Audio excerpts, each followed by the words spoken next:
Everyone, welcome back to another video.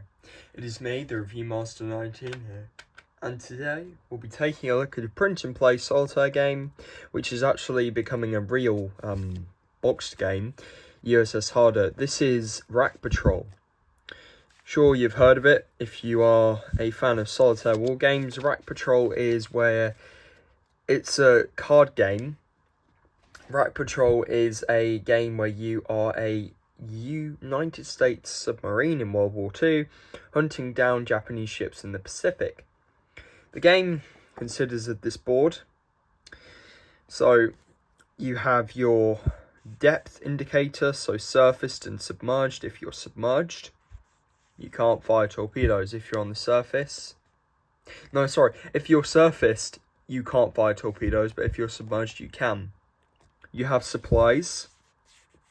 And as you can see, when your supplies go down, that will render your crew. 100% is fine. This is fine. This means you can't crash dive. So if you're surfaced and you spot an enemy ship, you can't crash dive automatically. This means skeleton crew, which means you can only fire torpedoes at a distance of 2. The battery will recharge at a rate of 25%. Well, not recharge, but you deplete every 25%, and when you surface, it refills. You have a health of 4. You reach 25%, the hull is crushed and your sub is destroyed. You have skipper and chief of the boat. Now, what this means is the skipper has additional options to the skipper. If you do a lead maneuver or a lag maneuver, I'll explain that in due time. If you have the skipper's ability, it means you can move or you can lag. So you can move up 1 or you can minus 1. It's up to you depending on the skill you have.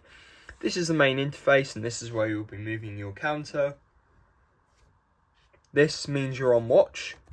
You have lead and lag. Lead means to go aggressive, go in, and lag means hang back, try to pick shots off them. Your escape column is where you'll be drawing cards, seeing if there's any klaxon symbols and seeing if you can escape. And the attack column, you can't launch torpedoes at 0 or 3, only 1 or 2. Let's have a look at the cards. So here is one of the cards. Here's what the cards look like. You print them off and you cut them out. I tried my best to get them straight. So as you can see, you got your periscope, and this is important. If it has nothing on it, just clear sea, which actually is very accurate to the patrols of most US submarines. You weren't able to find much Japanese shipping, unlike the Atlantic, where the U-boats would sink merchant shipping. So, as you can see, in some ones there'll be nothing, and then others there'll be targets. There's a few things to note. You have 2 sets of boxes. The left is for your lead maneuver. The numbers are the angle of the bow, and I'll show you how we do that. And this is the escape rating, but we'll be drawing different cards to see that. This is lag. And now we're going to take a look at the symbol. So 0 is the angle on the bow. 10 is just the number at the card.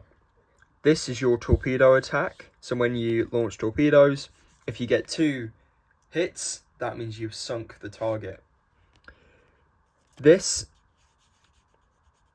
means the damage if you escape. If you're surfaced and you're trying to escape, you take 2 damage, 1 damage, 0 damage. And then sometimes there'll be aircraft trying to drop depth charges on you.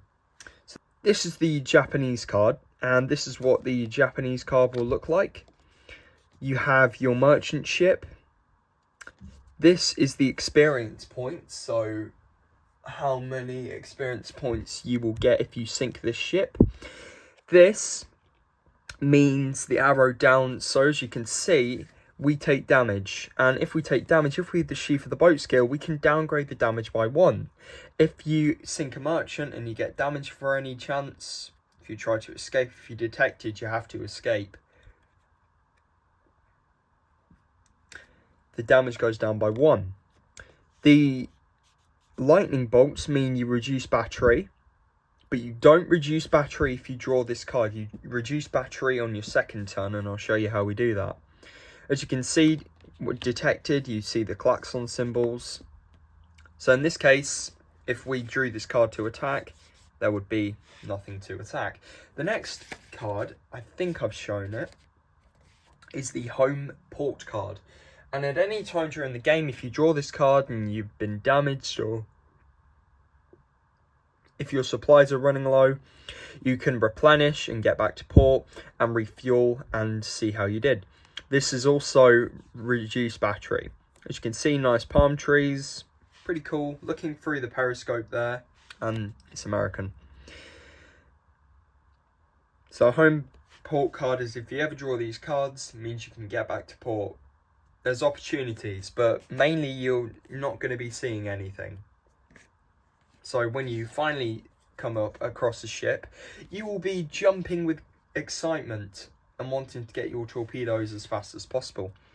This card is not good because this is at 1, it's battery reduce. And 2, if we were detected by an aircraft, we'd take 2 damage, I think. This is the supply. And your supplies are for your crew. So every time you draw one of these cards, your supplies will go down. And you can refill these at port. The next few cards I want to show you are... Oh, we have a few more ships. The aircraft card. When you draw an aircraft card, it's the same as Periscope one, except it's got an aircraft on it. So this means an enemy aircraft is flying over, passing overhead. You need to see if it's detected you. And I will explain that after we've looked at the cards. Appears to me like a 0. Looks like a 0, but yeah, it's probably the aircraft.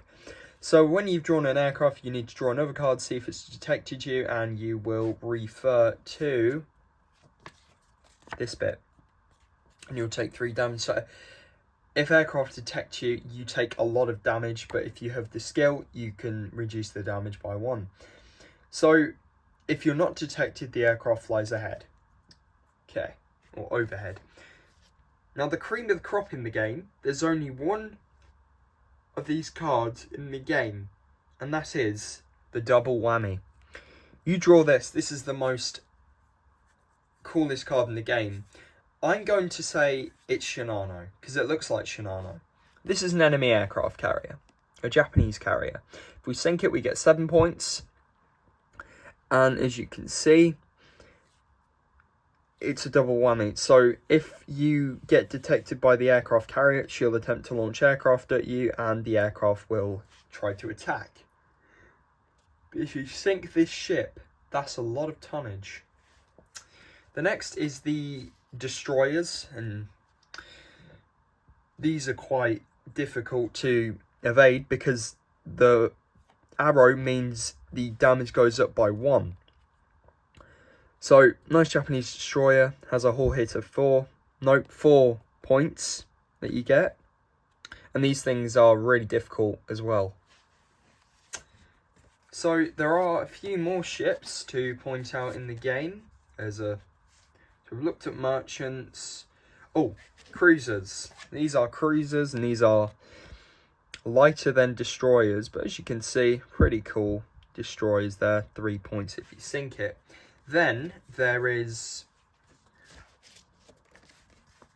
a target which I would say looks like a Yamato class battleship. It is a battleship, and you get 5 points if you sink it. So I'm now going to show you how the gameplay works.